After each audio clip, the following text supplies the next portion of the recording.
as India prepares to take global center stage. China tries to put a spanner in the works.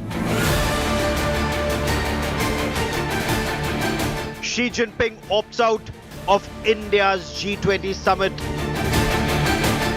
Is China trying to stall India's rise on the world stage? World leaders set to arrive for India's G20 Summit.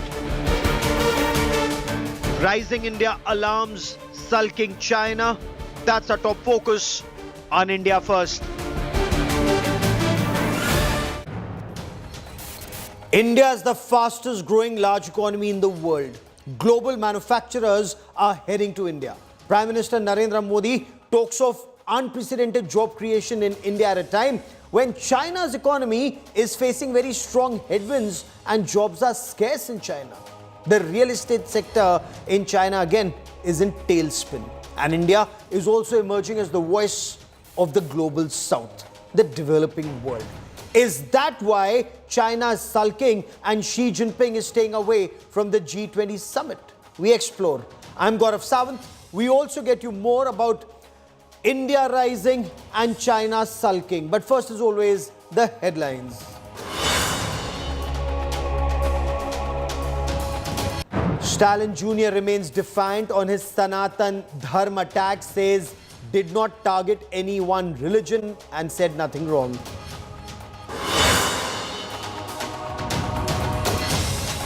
Politics escalates over Udaynidhi's Sanatan remark. Priyank Khadge backs Stalin Jr. BJP tears into the Congress, asks, is this the official stand of the opposition India bloc? As tensions escalate in Maharashtra, Chief Minister Eknath Shinde chairs a high-level meeting on Maratha quota, says no one should politicize this issue.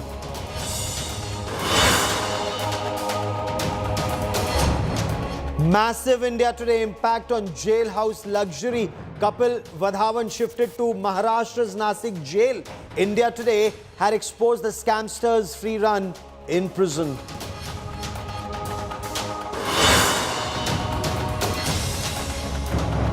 Uttar Pradesh Chief Minister Yogi Adityanath to invite Prime Minister Narendra Modi for the inauguration of the Maryada Purushottam Sri Ram Temple at Ayodhya. Yogi to meet the Prime Minister in the national capital tomorrow.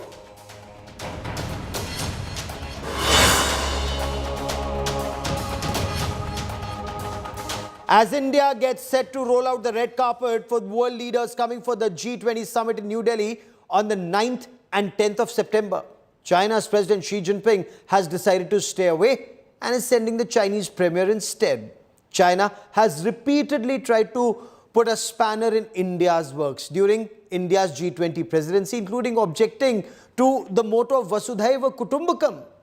As the G20 Sherpas met in Manesar in Gurgaon, India Today's Foreign Affairs editor Geeta Mohan brings you our top story.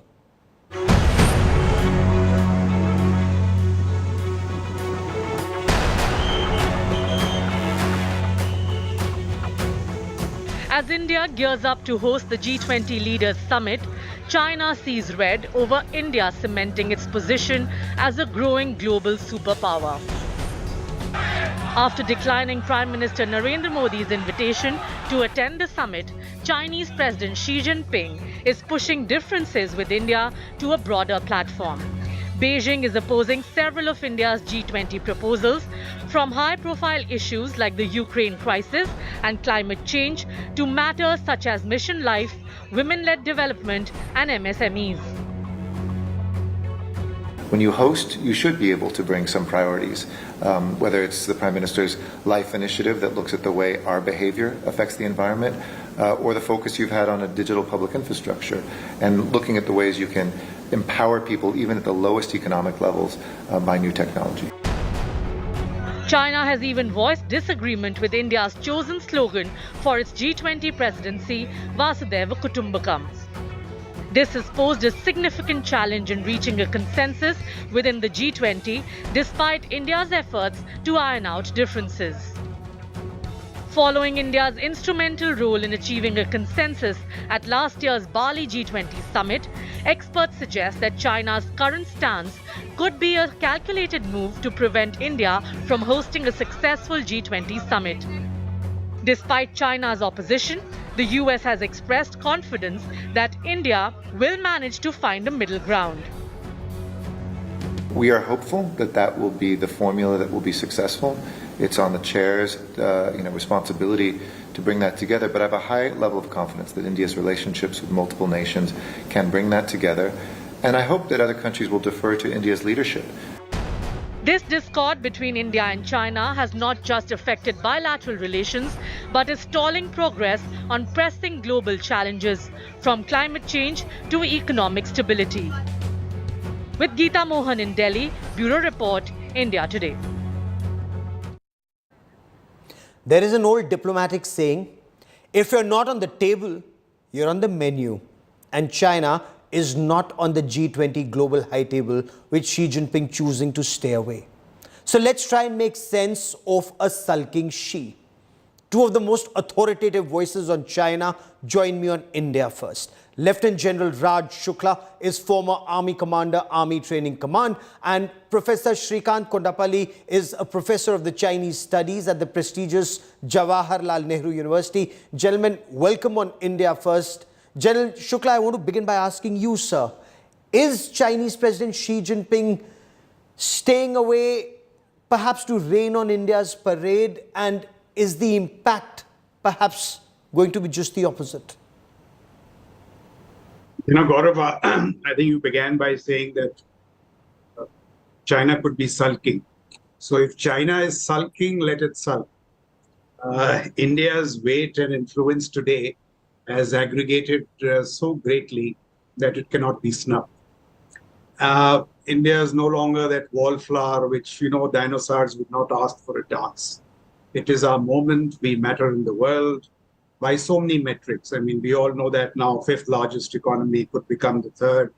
The wonderful work we've done on DPI, new normals in our strategic outlook, the way we are on top of terror, 141 crores, a market and very youthful demographics. So there is much that is in India's favor.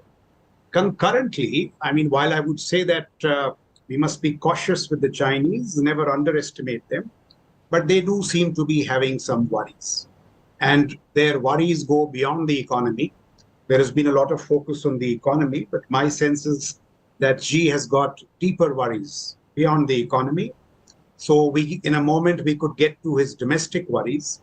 And the two, it is my sense, is that I think Xi has gone loud and proud premature. I'm just about to come to that point. There's a very pertinent point you raise, that it's not just the Chinese economy. There are bigger fish that Xi has to fry at home, and he's facing serious headwinds there perhaps. And I'll just come to that point. Professor Kondapalli, what do you make of President Xi Jinping staying away from the G20 summit?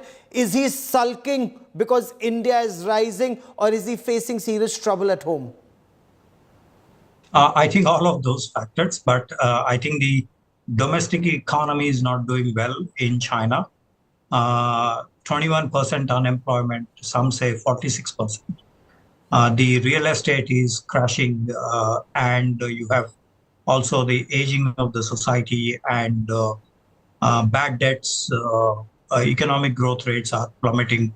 Last year it was 3.3%, and this year they expect that to be 5.5, but nowhere near in the last 6 months.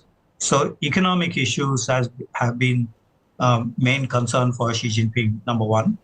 Number two is, as you mentioned, of course, the India rise is one of the features that China is factoring in terms of Xi Jinping's visit to New Delhi, no visit to New Delhi. And this is partly, as General Shukla mentioned, there are the positive points that India is flagging in the recent times. FDI, technology, middle class, rising middle class, exports have risen, fifth largest economy to third largest economy status. All these also are part of this. And last time Xi Jinping visited India in September 2014, they mentioned about $20 billion investment in India Okay. and a developmental partnership, but nothing of that has happened. And so in a decade later, Xi Jinping has to show something. But I think there is also the anti-China feeling in India. Public opinion polls have indicated. So KIKIR, the China Institutes for Contemporary International Relations, which is a major think tank in China, uh, which advises the Foreign Affairs Bureau of the Central Committee of the Communist Party, they have mentioned that there is a lot of anti-China feeling across the globe. Over 60% of the people, have negative feelings towards China as part of Yes. the COVID pandemic.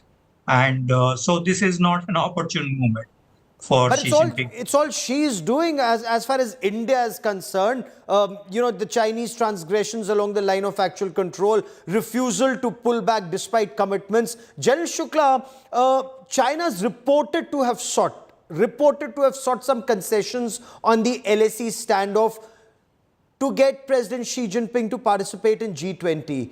Is China completely failing to scrutinize India, failing to read both the Indian mind and the Indian resolve? I mean, you see, whatever happened initially in Galwan, if you take the events thereafter, the operational rebalancing that the Indian Army did, it is a very major event. Not only in terms of troops, but in terms of moving mechanized reserves, the infrastructure that has come up, the modernization subsequently through the emergency powers. It is not my belief. It is my belief that the Chinese, along the LAC, take India very seriously. The man-to-man signaling, the platoon-to-platoon signaling is very different. We have balanced, we are resolute. Kailash was an indication. So I don't think they are misreading our resolve around the LAC. They are just being difficult as part of a larger power play. And we could come to that later.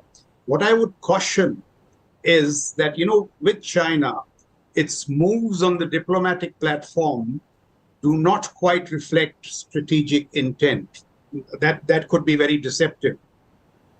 Prime Minister Modi and President Xi met 18 times. Yes. That did not transmute into peace and tranquility along the LAC.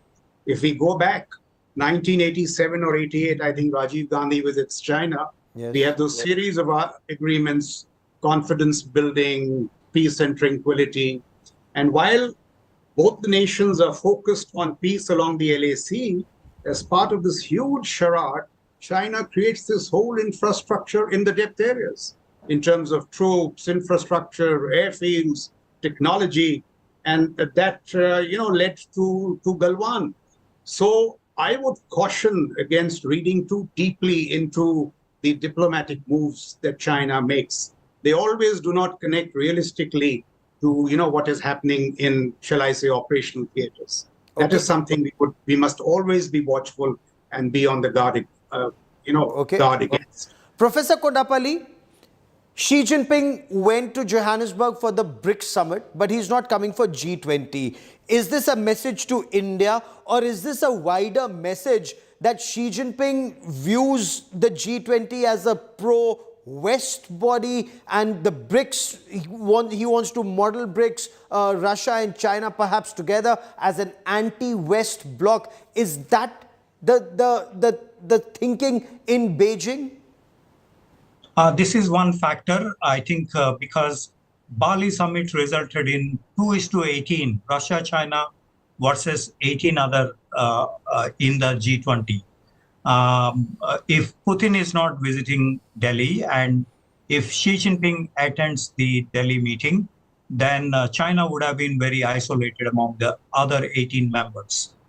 So this is one other consideration. You mentioned about BRICS and G20.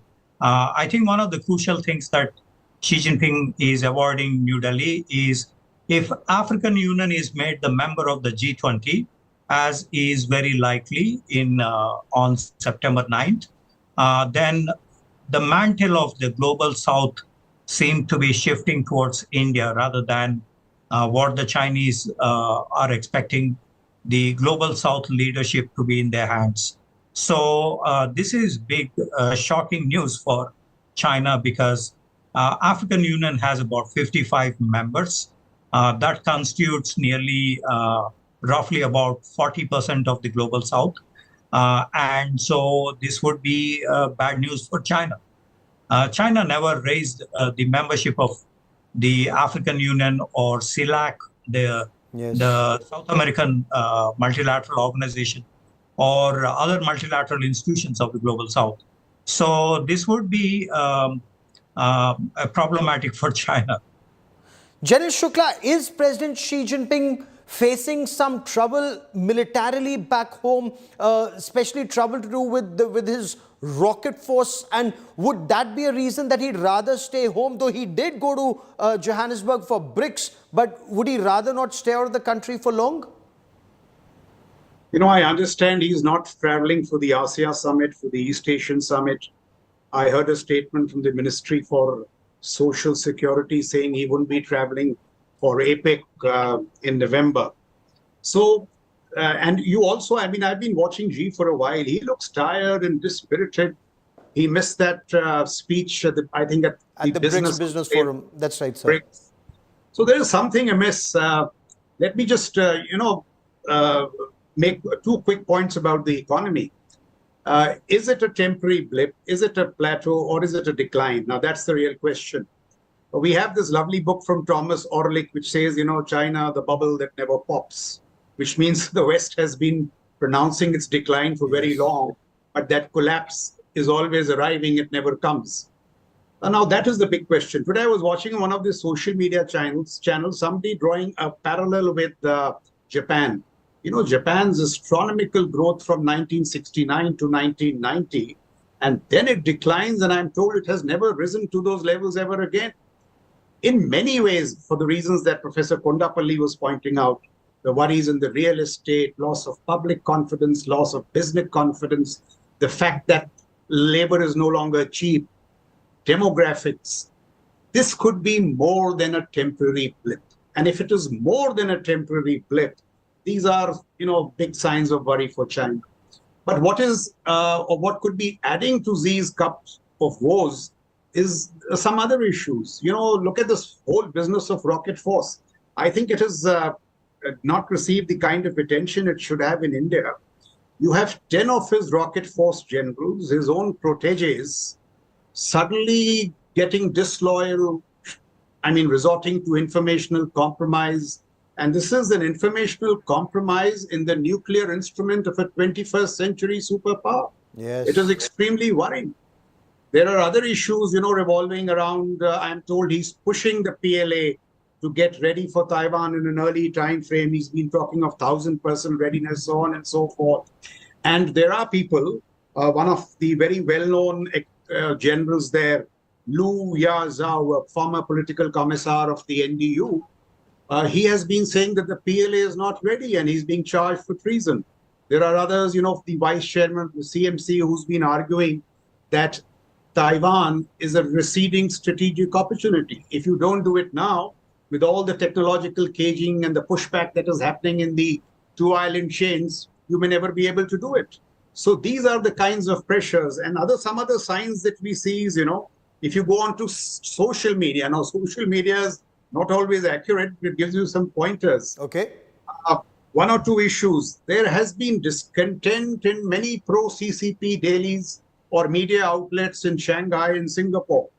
Inner party factionalism. I'm told that the top leaders met in Bedahe a week back, and Xi was, you know, pretty dispirited, annoyed, expressing his great displeasure at financial companies, the private sector, corruption.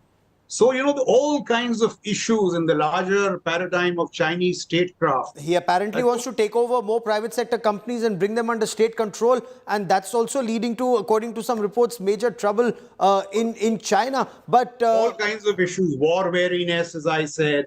Yes. So, you know, all these seem to point to the fact that this time, I mean, we have more to worry about Aussie has more to worry about than what Thomas Orlick suggested in terms of the bubble never popping. It may have popped, or it may be popping. It may be popping or may have popped already. Professor Kondapalli, very interesting points that General Shukla brings out. But I also want to focus for a moment on the G20 summit and President Xi not coming here. Does it in any way impact the summit or the outcome, sir? Not so much. Even though China is the second largest economy in the world, there is some denting into this process because of the US-China decoupling or de-risking aspects. There has been a beeline of American officials, Blinken, Yellen, Kissinger, Yes. and now recently Raimondo. All of these resulted in no major announcement as far as the US-China economic relations are concerned. So, Biden and Xi are expected to meet in the APEC meeting. Yes. So even that factor is not really going to affect the G20 in New Delhi. So I think China's role would be very marginal. Even though Imagine, so world power, the second largest economy, will just have a very marginal role to play. And in the next several days, we will continue to discuss this in greater detail. As always, General Shukla and Professor Kondapalli for joining me here on India First. Gentlemen, many thanks. But this is India's moment, the G20 summit. India is also actually putting out for the entire world to see our civilizational heritage, our culture. It's on display for the world. So there is a cultural corridor that's been set up at the Bharat Mandapam, from showcasing Jammu and Kashmir's rich culture and heritage, debunking myths about Kashmir, to installing the world's largest Nataraj statue at the venue. This G20 summit will give the world a glimpse of India's history, culture and heritage. India Today's Rahul Gautam in exclusive conversation with Union Minister of State for External Affairs and Culture, Meenakshi Lekhi. We come from a very long time of period, 5,000 years old. So how are we going to deal with it? And what are we going to showcase? How are we going to put things on global scale? So I must say that we have a plenty. We have a plenty of artifact, and thus we have a problem of a plenty. So it's very difficult to choose one over the other. But interesting enough, what we have done is, can I take you in for a minute? So you just see these beautiful temples. This is a particular temple which we have sent for nomination this year. This is a Hoysala temple. This is Channakeshwar temple. So one of the three temples which India has sent, and this is 12th and 13th century AD. This is another panel from Ellora. Stonecraft, can you see the detailing in which this work has been done? This is Someshwara temple, again Hoysala period.